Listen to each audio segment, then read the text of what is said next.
सिर्फ 1 महीना। जी हाँ साथियों, सिर्फ 1 महीना बचा आपके बोर्ड एग्जाम में और आपको ये चिंता खाई जा रही है कि अगर जो मेरे 90% नहीं बने तो मेरे माता पिता, मेरे दोस्त रिश्तेदार मेरे को क्या बोलेंगे, सब मेरे पे ताना कसेंगे कि तेरा 90% का सपना पूरा नहीं हुआ। अगर जो आपने 90% का सपना देखा है तो वीडियो को अंत तक जरूर देखेगा, आपके सारे डाउट, सारी चिंताएं खत्म होने वाली है इस वीडियो में। हम 5 ऐसी बातें करने वाले हैं जो मैंने खुद ने फॉलो करी और मैंने अपनी 10th क्लास और 12th क्लास में 90% से अधिक प्राप्त किए। तो वीडियो को अंत तक जरूर देखेगा।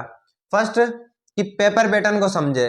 पेपर पैटर्न मीन्स कि पिछले 3-4 सालों में किस प्रकार के क्वेश्चन पूछे जा रहे हैं, किस लेवल के क्वेश्चन पूछे जा रहे हैं। हमें क्या करना है कि कम से कम 3 या 4 साल के पेपर उठाने हैं और 3-4 सालों के पेपर हमें देखने हैं कि 3-4 साल से कैसे क्वेश्चन पूछे जा रहे हैं, किस लेवल के क्वेश्चन पूछे जा रहे हैं और किस टॉपिक से बड़ा क्वेश्चन बन रहा है, कहाँ से छोटे क्वेश्चन पूछे जा रहे हैं, किस लेवल के रिक्त स्थान आ रहे हैं।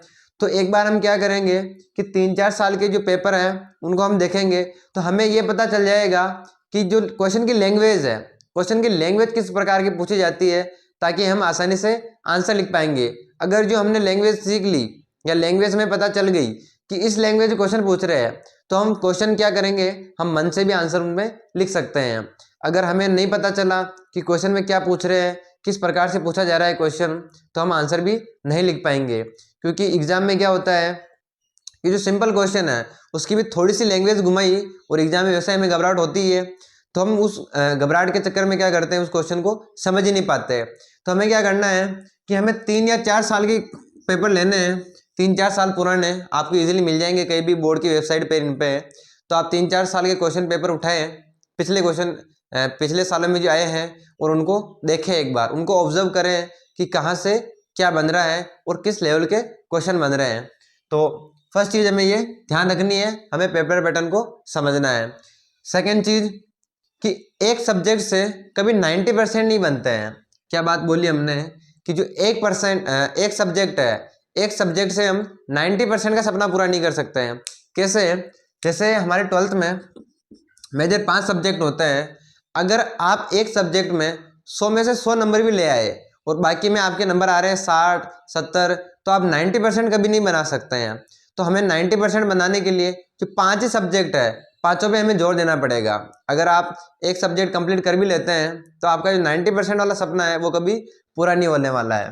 तो हमें क्या करना है कि हमारे जो 5 सब्जेक्ट है या जितने भी आपके सब्जेक्ट है, 5 है या किसी के 6 भी हो सकते हैं, तो जिनके जितने सब्जेक्ट हैं हमें सभी पे पूरा फोकस करना है। हाँ, ये जरूर हो सकता है कि आपका कोई सब्जेक्ट कमजोर है तो आप उस पर ज़्यादा फोकस कर रहे हैं, या आपके कोई बढ़िया सब्जेक्ट है, आपको आता है पहले से ही, आप उस पर कम फोकस कर रहे हैं, तो ये जरूर हो सकता है। बाकी हमें क्या करना है कि हमारे जो 5 ही मेजर सब्जेक्ट हैं हमें उन पाँचों पे फोकस करना है। और स्पेशली जो लास्ट का महीना बच रहा है इस महीने में, क्योंकि जब पाँचों में 90% जब पाँचों में 90 नंबर आएंगे, 90+ नंबर आएंगे, तभी हमारे 90% बन सकते हैं। तो ये बात हमें याद रखनी है। बहुत सारे हमारे साथीगण क्या करते हैं कि वो एक सब्जेक्ट को इतना बढ़िया कर लेते हैं कि उसमें तो 100 से 100 ले आते हैं या 99 ले आते हैं, पर बाकियों में उनके नंबर कम रह जाते हैं। तो ये बात हमें भूलनी नहीं है कि कभी भी एक सब्जेक्ट से 90% नहीं बनेंगे। थर्ड टिप या थर्ड बात क्या है कि एक महीना हम कैसे पढ़े ताकि हमारे 90% बन जाए। तो आपने पूरे साल पढ़ाई करी होगी, आपने बहुत सारे लेक्चर्स देखे होंगे, नोट्स बनाए होंगे, याद भी करे होंगे क्वेश्चन, किताबें पढ़ी होगी। अब लास्ट के महीने में कुछ नया पढ़ने की जरूरत नहीं है, आपको बस रिवीजन करना है। जितना भी आपने पढ़ रखा है उसका हमें क्या करना है, सिर्फ रिवीजन करना है। उसके बाद में हमें PYQs देखने हैं, पिछले साल के क्वेश्चंस अटेम्प्ट करने हैं, वो लगाने हैं। उसके बाद में हमें मॉडल पेपर सोल्व करने होते हैं। या आप एक काम भी कर सकते हैं, मॉडल पेपर के लिए आप डेस्क वर्क्स वगैरह ये सारी चीज़ों की सहायता ले सकते हैं। और हमें क्या करना है, इस एक महीने में रिवीजन के साथ साथ में हमें जो क्वेश्चंस हमें लगता है कि ये क्वेश्चन बन सकता है या इस क्वेश्चन के आने के ज़्यादा चांस है या इस टाइप का क्वेश्चन जरूर बन सकता है, तो ऐसे जो क्वेश्चंस है उन क्वेश्चंस को हमें तैयार करना है, उन क्वेश्चंस में हमें ज़्यादा फोकस करना है। और हमारे 5 ही जो मेजर सब्जेक्ट है हमें इन पाँचों में ऐसा ही करना है कि पाँचों के हमें क्वेश्चंस तैयार करने हैं। हिंदी, इंग्लिश, इनमें हमें क्या करना है, जो राइटिंग पोर्शन है या जहाँ से ज़्यादा नंबर आते हैं, कम मेहनत में ज़्यादा नंबर आते हैं, उन पे ज़्यादा फोकस करना है इस एक महीने में। और जितना भी आपने पढ़ लिया है उसको बार बार रिवाइज करना है, उसको बार बार रिविज़न करना है। अगर आपको कुछ छूट भी गया है तो उसको थोड़ा सा पढ़ ले। बाकी विशेष ध्यान हमें ये रखना है कि हमें सिर्फ रिवीजन में ही ध्यान देना है इस एक महीने में। अगर आप नया पढ़ने बैठेंगे तो ना तो आप नया याद कर पाएंगे अच्छे से और ना ही आप पीछे वाला याद रख पाएंगे। तो आप दोनों में ना तो इधर के रहे ना इधर के, तो बोलते हैं ना कि ना तो घर का रहा और ना काट का। तो आपकी भी ये स्थिति हो जाएगी अगर आपने रिवीजन को पूरा ध्यान नहीं दिया, रिवीजन आपने नहीं करा। तो एक महीने में हमें क्या करना है, सिर्फ रिवीजन फोकस करना है, PYQs देखने हैं, मॉडल पेपर सोल्व करने हैं और जितने भी इंपॉर्टेंट क्वेश्चन हैं उन क्वेश्चंस पे ज़्यादा फोकस करना है। फोर्थ चीज़ है या 4 नंबर फोर्थ है कि हमें राइटिंग स्किल्स पर काम करना पड़ेगा। Writing skills means, writing skills का मतलब ये नहीं होता है कि आपकी राइटिंग दिखती कैसी है। राइटिंग स्किल्स का मतलब होता है कि आप आंसर लिखते कैसे हैं, आप किस तरीके से आंसर शुरू करते हैं, किस तरीके से उसको लिखते हैं और किस तरीके से उसको एंड करते हैं, ये आपकी राइटिंग स्किल्स होती है। राइटिंग स्किल्स में हम देखें तो आपकी राइटिंग का रूप कैसा है, कि आपकी लिखावट है कैसी। आप कैसे तो नहीं कि कीड़े मकोड़े लिखते हैं बिल्कुल एग्जामिनर को समझ में नहीं आए, तो आपका रूप भी मैटर करता है कि आपकी राइटिंग का रूप कैसा है। फिर लिखने की शैली कैसी है, लिखने की जो शैली है वो भी इम्पोर्टेंट है कि आप कहाँ से आंसर शुरू करते हैं, कहाँ पे जाकर एंड करते हैं और किस तरीके से जो आपके पास में डाटा है उसको किस तरीके से मैनेज करते हैं ताकि एग्जामिनर पढ़ते ही प्रभावित हो जाए। तो ये आता है राइटिंग स्किल्स पे। और सबसे इम्पोर्टेंट अगर कोई चीज़ है इस महीने में करने लायक तो वो है हमारी राइटिंग स्किल्स। मैं मान के चलता हूँ हमेशा, अगर किसी विद्यार्थी को 100% की तैयारी करनी है तो उसको 50% तो अपनी राइटिंग स्किल्स पे ही काम करना पड़ेगा। भी कई बार सुनते हैं या हमने भी कई बार सुना होगा या हम जनरली बोलते हैं कि यार उस व्यक्ति ने तो कम पढ़ा, उसने तो बहुत कम पढ़ा, ना उसको कुछ याद रहता था, ना उसने पढ़ाई करी इतनी, फिर भी उसके बढ़िया परसेंट बन रहे हैं, हमसे ज़्यादा बन रहे हैं, या कम मेहनत में उसने बढ़िया परसेंट बना लिए। तो उसमें क्या होता है कि उसमें 50% उसने पहले से क्लियर करके रखा होता है अपनी राइटिंग स्किल्स के द्वारा। अगर किसी व्यक्ति की राइटिंग स्किल्स बढ़िया होती है तो हम बोलते नहीं है क्या वो मन से लिखता है आंसर या उसको मन से बनाने आते हैं। तो हम मन से कहाँ से लिखेंगे जब हमारी राइटिंग स्किल्स हमको लिखता भी आना चाहिए कि हम किस प्रकार से लिखते हैं। तो राइटिंग स्किल्स इस एक महीने में अगर आप वाकई में चाहते हैं या वाकई में आप अपने सपने को पूरा करना चाहते हैं, 90% के सपने को पूरा करना चाहते हैं, तो इस वाली चीज़ को हमें बिल्कुल नहीं भूलना है। ये सबसे मोस्ट इम्पोर्टेंट है। आपने जितना पढ़ा है सब खराब हो जाएगा, सब बेकार हो जाएगा अगर आपको लिखना नहीं आता या आपके राइटिंग की रूपरेखा बढ़िया नहीं है, आपकी लिखने की शैली बढ़िया नहीं है, तो बिल्कुल ही कुछ ही नहीं होने वाला है। तो इस पर हमें फोकस करना है। और एक हमें फोकस करना है अपनी स्पीड पर कि आप किस स्पीड से लिखते हैं। हमें 3-3.25 घंटे मिलेंगे तो उन 3-3.25 घंटों में हमें मैक्सिमम क्वेश्चंस करने हैं, हालांकि सभी करने हैं। और बहुत सारे विद्यार्थियों क्या होता है कि क्वेश्चन छूट जाएंगे, तो हमें इतनी स्पीड रखनी है कि हम पूरा पेपर कर सकें। अगर आपके पेपर ही छूट गया तो फिर नंबर कहाँ से मिलेंगे आपको। तो हमें अपनी स्पीड, हमें लिखने की शैली और हमें अपने जो अक्षर की रूपरेखा होती है वो दिखते कैसे, उनकी लिखावट, उन पे फोकस करना है। नेक्स्ट हम बात करेंगे सबसे इम्पोर्टेंट टॉपिक, वो जो सबसे अधिक मैटर करेगा आपके सपने को पूरा करने के लिए, वो है आप खुद। हमें अपने अंदर झांकना है कि हम क्या है, कि हमने कितना कवर कर रखा है पोर्शन सिलेबस का, या हमें क्या आता है क्या नहीं आता है, कहाँ पे हमें अधिक जोर देना है कहाँ पे अधिक जोर नहीं देना है। तो हमें खुद में झांकना पड़ेगा, अपनी सेल्फ इमेज देखनी पड़ेगी कि क्या हम वाकई में चाहते हैं कि हमारे 90% बने। अगर आप वाकई में चाहते हैं 90% आपके बने तो आपको इन 5 ही बातों का पालन करना पड़ेगा। अगर इन 5 ही बातों का आप पालन कर लेते हैं तो आप आपका 90% का सपना पूरा कर सकते हैं।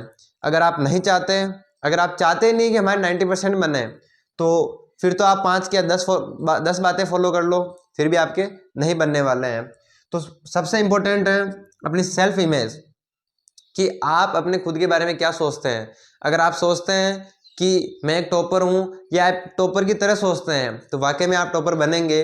अगर आप सोचते हैं कि मैं एक फेलियर व्यक्ति हूँ, मैं फेल हो जाऊँगा, तो आप निश्चित ही फेल होने वाले हैं। हालांकि आप एग्ज़ाम में पास भी हो जाएं पर आपके मन में आप कभी पास नहीं होगे, मन में आप हमेशा फेल रहोगे। तो इसलिए हमें क्या करना है कि जो हमारी सेल्फ इमेज है, हमें कॉन्फिडेंस होना भी चाहिए कि वाकई में हम टॉप कर सकते हैं या नहीं कर सकते हैं।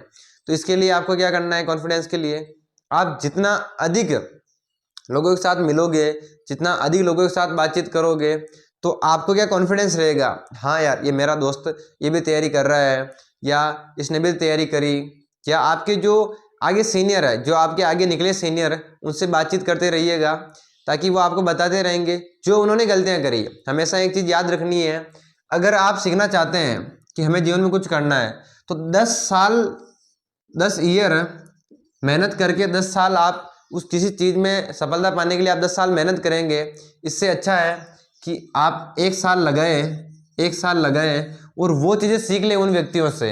आप 1 साल लगाए और वो चीज़ें सीख लें उन व्यक्तियों से जिन्होंने पहले से उस फील्ड में 10 साल लगा रखे हैं।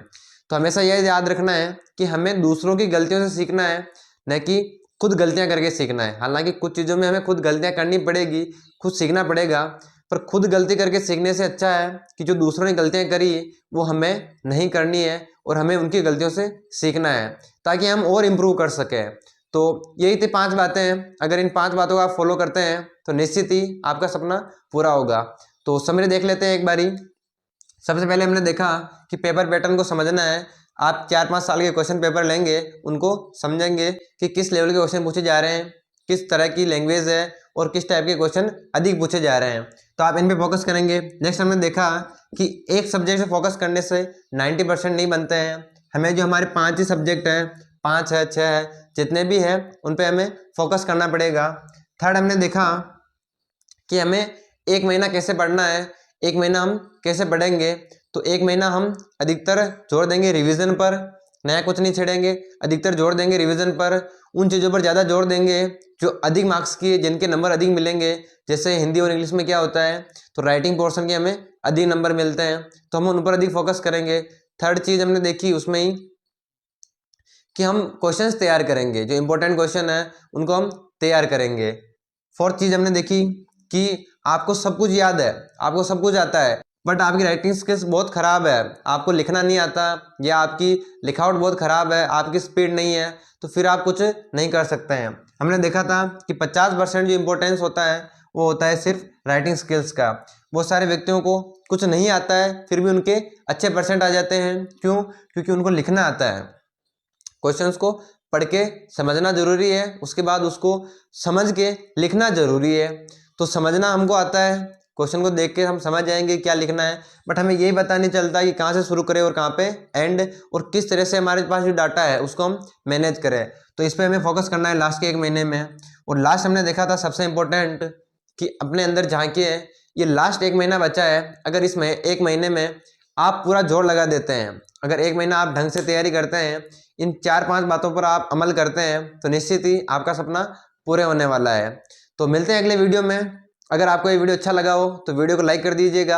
अभी तक अगर चैनल को सब्सक्राइब नहीं किया है तो सब्सक्राइब कर दीजिएगा। निरंतर मेहनत करते रहिए अपने सपने के प्रति, निश्चित ही आप एक दिन सफल होंगे। तब तक के लिए जय हिंद।